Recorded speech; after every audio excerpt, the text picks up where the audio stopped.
Hello everyone, it's me Angel again. Welcome back sa aking YouTube channel. So pag-uusapan natin sa video na ito guys, paano nga ba mag-apply ng SSS sickness benefits?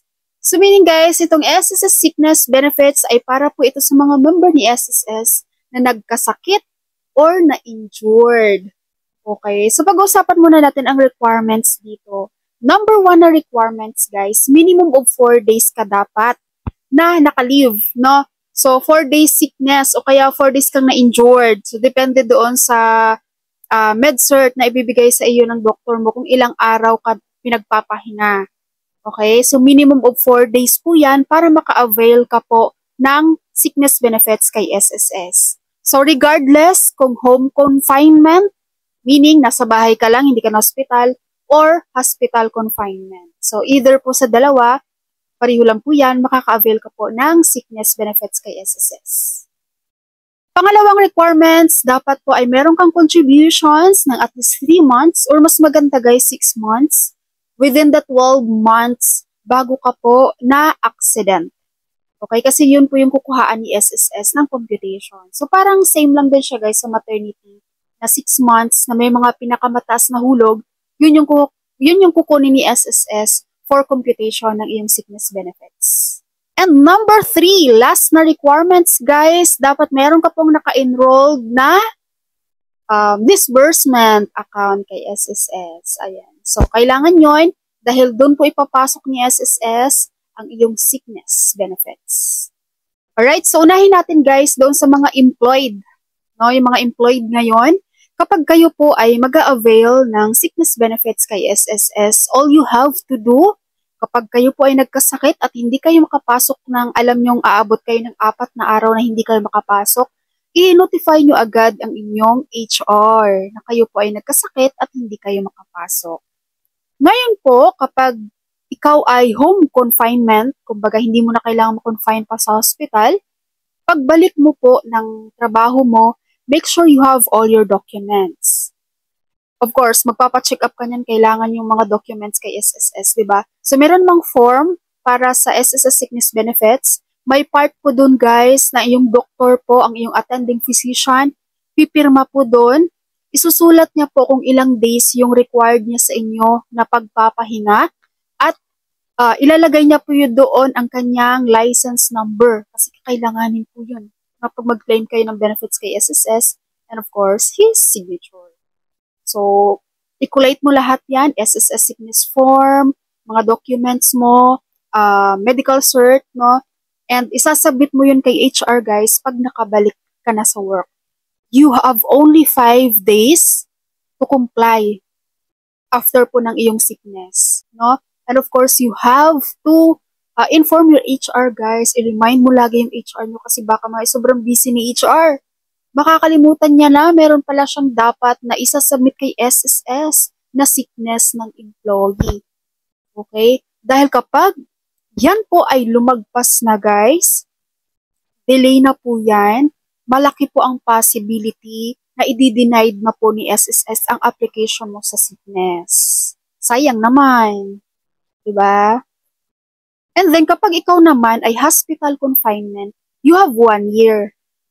No, na mag-comply ka ng iyong sickness kay SSS. So, ang 1 year nag-umpisa ang bilang niyan after ma-discharge mo from the date of your discharge hospital.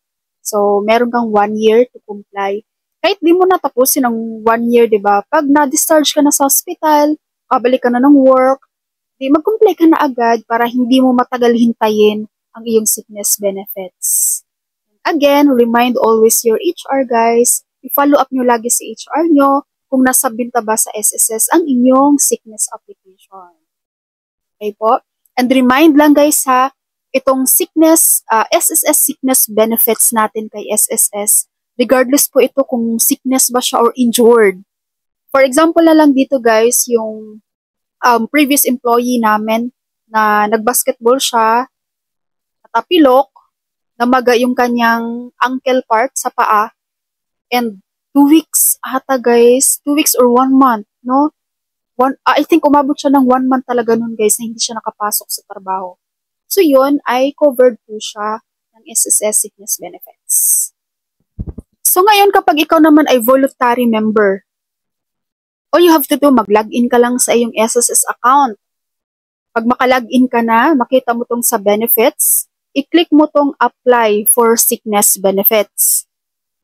Kapag click mo yan, lalabas lang to guys yung mga details mo, i-click mo lang ang proceed.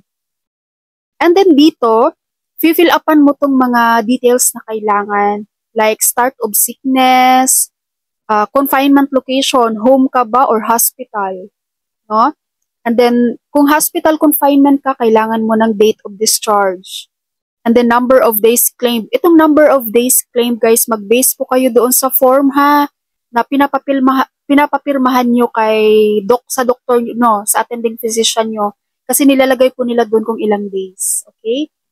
And then, license number ng inyong attending physician. So, wag nyo pong kalimutan, guys, magpa-sign kayo sa doktor nyo ng sickness form. Okay po? And then, work-related ba siya? No, kasi voluntary ka lang naman, no? So, disbursement account, ayan. And then, were you employed member at the time of sickness? Yes or no? And then, i-click nyo lang yung proceed.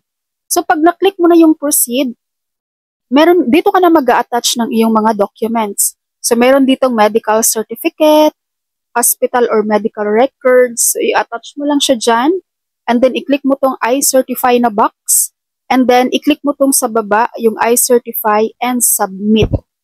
No, and then, tingnan nyo na lang guys kung ano yung mag-a-appear next. Tapos, hintayin nyo na lang yung approval ni SSS. Okay, so mga SSS members dyan ha, kasi ang iba guys, hindi nila alam na meron pala silang, pwede palang makapag-avail ng sickness kay SSS. Pwede guys.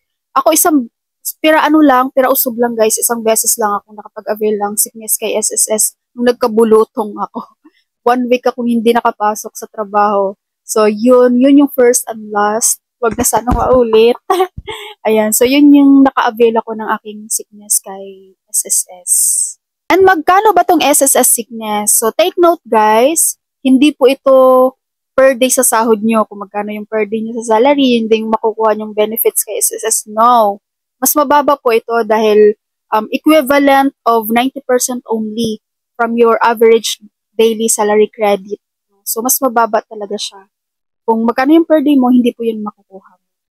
Okay, pero at least, di ba, may makukuha ka doon sa mga araw na absent ka sa iyong trabaho. Alright, so sana inapaliwanag ko po ng maayos. Kung meron kayong mga questions, just comment below. Sasagutin po natin yan. And kung meron kayong mga request content, guys, pwede rin po kayong mag-comment. Thank you so much for watching, everyone. God bless you all.